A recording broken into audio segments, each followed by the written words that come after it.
for he was king. King over all creeping, crawling, flying things of Judge Miller's place, humans included. His father, Elmo, a huge St. Bernard, had been the judge's inseparable companion, and Buck bid fair to follow in the way of his father. He was not so large, he weighed only 140 pounds, for his mother, Shep, had been a Scotch shepherd dog. Nevertheless, 140 pounds, to which was added the dignity that comes of good living and universal respect, enabled him to carry himself in right royal fashion. During the 4 years since his puppyhood, he had lived the life of a sated aristocrat. He had a fine pride in himself, was even a trifle egotistical, as country gentlemen sometimes become because of their insular situation. But he had saved himself by not becoming a mere pampered house dog. Hunting and kindred outdoor delights had kept down the fat and hardened his muscles, and to him, as to the cold-tubbing races, the love of water had been a tonic and a health preserver. And this was the manner of dog Buck was in the fall of 1897, when the Klondike strike dragged men from all the world into the frozen north. But Buck did not read the newspapers, and he did not know that Manuel, one of the gardener's helpers, was an undesirable acquaintance. Manuel had one besetting sin. He loved to play Chinese lottery. Also, in his gambling, he had one besetting weakness, faith in a system, and this made his damnation certain. For to play a system requires money, while the wages of a gardener's helper do not lap over the needs of a wife and numerous progeny. The judge was at a meeting of the Raisin Growers Association, and the boys were busy organizing an athletic club on the memorable night of Manuel's treachery. No one saw him and Buck go off through the orchard on what Buck imagined was merely a stroll, and with the exception of a solitary man, no one saw them arrive at the little flag station known as College Park. This man talked with Manuel, and money chinked between them. "You might wrap up the goods before you deliver 'em," the stranger said gruffly, and Manuel doubled a piece of stout rope around Buck's neck under the collar. "You twist it and you choke him plenty," said Manuel, and the stranger grunted a ready affirmative. Buck had accepted the rope with quiet dignity. To be sure, it was an unwonted performance, but he had learned to trust in men he knew, and to give them credit for a wisdom that outreached his own. But when the ends of the rope were placed in the stranger's hands, he growled menacingly. He had merely intimated his displeasure, in his pride believing that to intimate was to command. But to his surprise, the rope tightened round his neck, shutting off his breath. In quick rage he sprang at the man, who met him halfway, grappled him close by the throat, and with a deft twist threw him over on his back. Then the rope tightened mercilessly, while Buck struggled in a fury, his tongue lolling out of his mouth, and his great chest panting futilely. Never in all his life had he been so vilely treated, and never in all his life had he been so angry. But his strength ebbed, his eyes glazed, and he knew nothing when the train was flagged and the two men threw him into the baggage car. The next he knew, he was dimly aware that his tongue was hurting, and that he was being jolted along in some kind of a conveyance. The hoarse shriek of a locomotive whistling a crossing told him where he was. He had traveled too often with the judge not to know the sensation of riding in a baggage car. He opened his eyes, and into them came the unbridled anger of a kidnapped king. The man sprang for his throat, but Buck was too quick for him. His jaws closed on the hand, nor did they relax till his senses were choked out of him once more. "Yep, as fits," the man said, hiding his mangled hand from the baggage man, who had been attracted by the sounds of struggle. "I'm taking him up for the boss of Frisco. Crack dog doctor there thinks that he can cure him." Concerning that night's ride, the man spoke most eloquently for himself. in a little shed back of a saloon on the San Francisco waterfront. "All I get is 50 for it," he grumbled, "and I wouldn't do it over for 1,000 cold cash." His hand was wrapped in a bloody handkerchief, and the right trouser leg was ripped from knee to ankle. "How much did the other mug get?" the saloon-keeper demanded. "100, was the reply. "I wouldn't take a sou less, so help me." "That makes 150, the saloon-keeper calculated. "And he's worth it, or I'm a squarehead." The kidnapper undid the bloody wrappings and looked at his lacerated hand.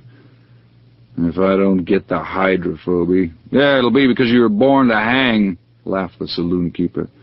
"Here, lend me a hand before you pull your freight," he added. Dazed, suffering intolerable pain from throat and tongue, with the life half throttled out of him, Buck attempted to face his tormentors, but he was thrown down and choked repeatedly, till they succeeded in filing the heavy brass collar from off his neck. Then the rope was removed, and he was flung into a cage-like crate. There he lay for the remainder of the weary night, nursing his wrath and wounded pride. He could not understand what it all meant. What did they want with him, these strange men? Why were they keeping him pent up in this narrow crate? He did not know why, but he felt oppressed by the vague sense of impending calamity. Several times during the night he sprang to his feet when the shed door rattled open, expecting to see the judge, or the boys at least. But each time it was the bulging face of the saloon-keeper that peered in at him by the sickly light of a tallow candle. And each time the joyful bark that trembled in Buck's throat was twisted into a savage growl. But the saloon-keeper let him alone, and in the morning 4 men entered and picked up the crate. More tormentors, Buck decided, for they were evil-looking creatures, ragged and unkempt, and he stormed and raged at them through the bars.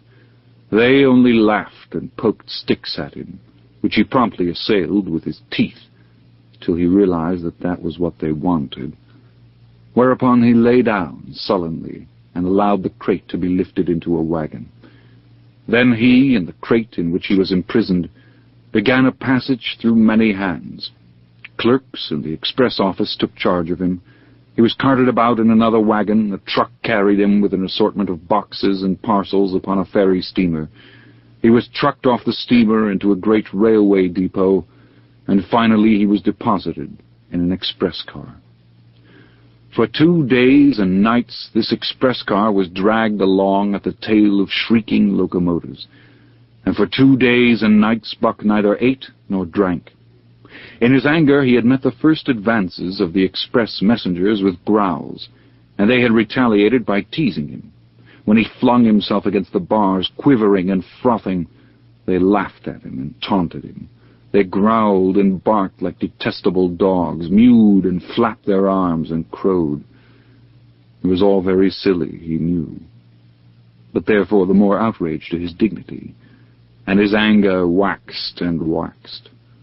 He did not mind the hunger so much, but the lack of water caused him severe suffering, and fanned his wrath to fever pitch.